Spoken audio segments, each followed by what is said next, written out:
पत्नी ने ना जाने क्या किया था कि पति ने उसे एक के बाद एक कई थप्पड़ जड़ दिए। हमेशा हर सिचुएशन को शांति से हैंडल करने वाली पत्नी भी इस बार इतनी अशांत हो उठी कि उसने अपनी चप्पल ही निकालकर पति की ओर दे फेंकी।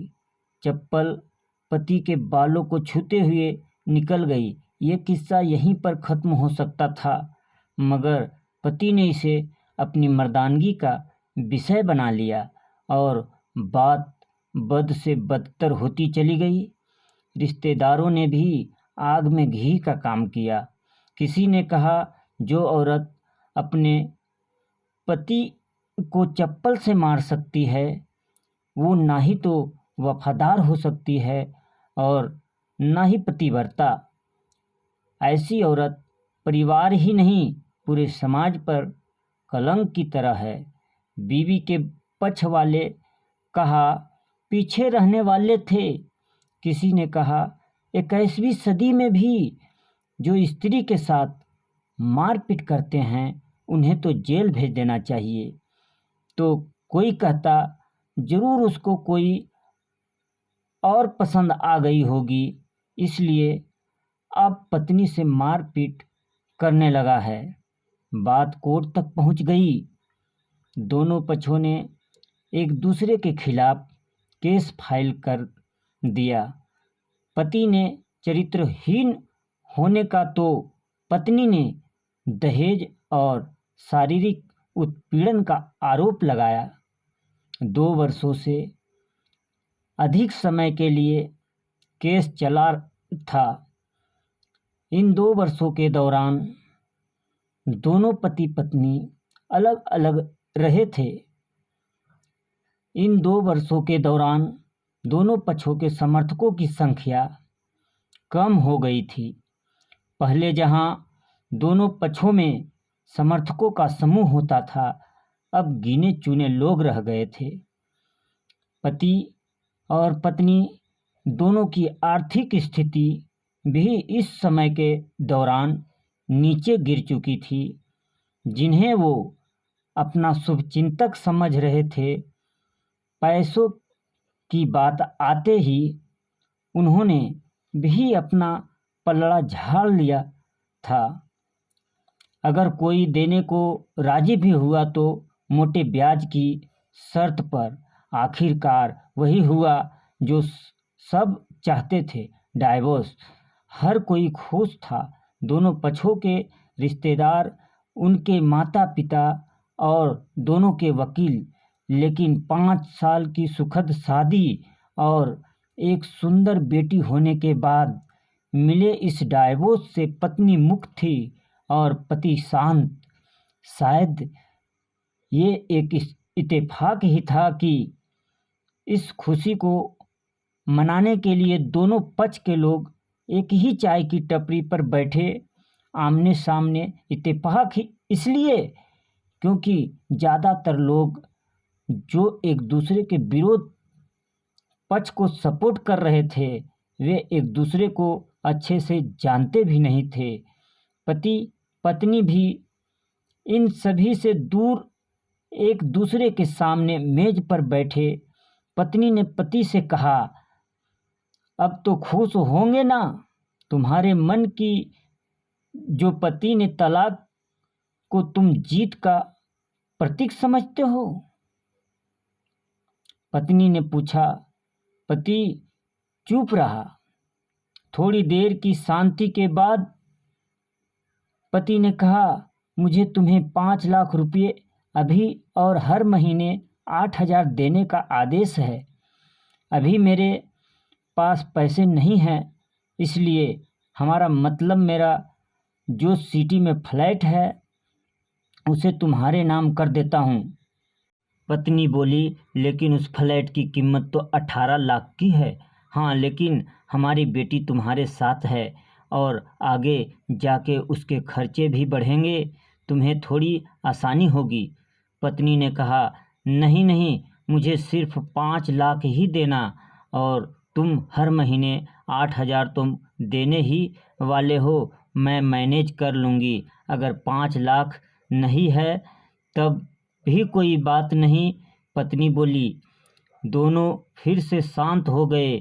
पति सोचने लगा, कितनी भोली और समझदार है ये औरत, जो कुछ समय पहले तक मेरी पत्नी थी और अब अनजान। ये वही है जो कम से कम खर्चे में घर चलाती और पैसे बचाकर मेरे जन्मदिन और बर्थडे पर हमेशा मेरे लिए नए कपड़े खरीद लाती। कभी बीमार भी हो जाती तो पैसे बचाने के लिए मुझे मालूम न होने देती और घरेलू नुस्खों से अपना इलाज कर लेती। मगर घर में कोई और बीमार होता तो तुरंत डॉक्टर के पास लेकर जाती। मेरी ही मति मारी गई थी। मैं ही अपनी झूठी मर्दानगी के चक्कर में इतनी बड़ी गलती कर बैठा। पत्नी के दिमाग में भी उथल पुथल चल रही थी। अभी भी वैसा का वैसा ही है। पहले भी खुद से ज़्यादा हमारे बारे में भी सोचता था और अब भी वही कर रहा है। ये वही आदमी है जो मुझे एक्सीडेंट से बचाने के लिए खुद मोटरसाइकिल के आगे कूद पड़ा था और अपनी उंगली तुड़वा बैठा था। पता नहीं कौन सी मनहूस घड़ी में मैं झगड़ा कर बैठी। पति ने मौन तोड़ते हुए पूछा, अब तुम्हारे कमर का दर्द कैसा है? ज़्यादा तकलीफ तो नहीं होती? पत्नी हल्का सा मुस्काई और बोली, अभी भी होता है। अब तो पेट में भी क्रैम्प्स उठते हैं। वो तो होगा ही। तुम योगा या कसरत भी तो नहीं करती हो। अब किसी गायनेकोलॉजिस्ट को ज़रूर दिखा देना। पति ने कहा, तुम बताओ, तुम्हारा अस्थमा कैसा है? अब क्या अब भी दौरे पड़ते हैं? पत्नी ने पूछा।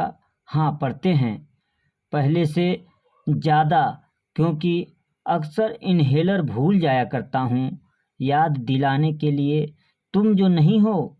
अब पति बोला। पत्नी के आंखों में आंसू आ गए। वो बोली, तुम्हें मेरे चरित्र पर सवाल नहीं उठाने चाहिए थे तो ये परिस्थिति आती ही नहीं। हाँ, मैं जानता हूँ तुम बहुत अच्छी हो। मुझसे गलती हो गई, बहुत बड़ी गलती। मैं लोगों के बहकावे में आ गया था। पति बोला, तुमने भी तो मुझ पर दहेज का इल्ज़ाम लगाया था। वो बोला, गलत था और इस बात का मुझे भी पछतावा हुआ। पत्नी ने कहा। पति कुछ कहना चाह रहा था लेकिन हिचकिचा रहा था। पत्नी ने पूछा, कुछ कहना चाहते हो? वो बोला, क्या सब पहले जैसा नहीं हो सकता? क्या मतलब? पत्नी बोली, मतलब कि हम फिर से पहले की तरह पति पत्नी बनकर, सच्चे दोस्त बनकर नहीं रह सकते? पति बोला, पर ये डाइवोर्स के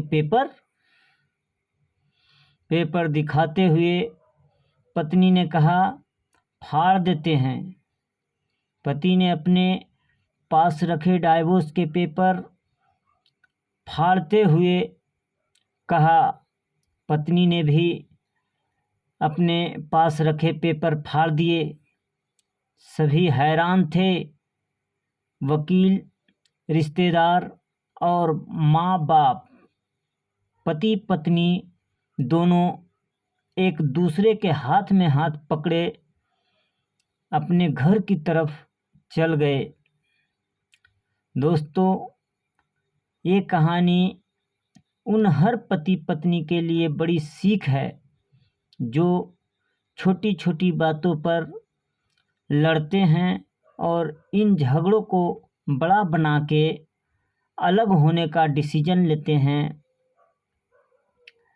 प्यार और झगड़ा तो एक सिक्के के दो पहलुओं की तरह है, दोनों को स्वीकार करना होगा, तभी ये पवित्र रिश्ता उसकी मंजिल तक पहुंच पाएगा।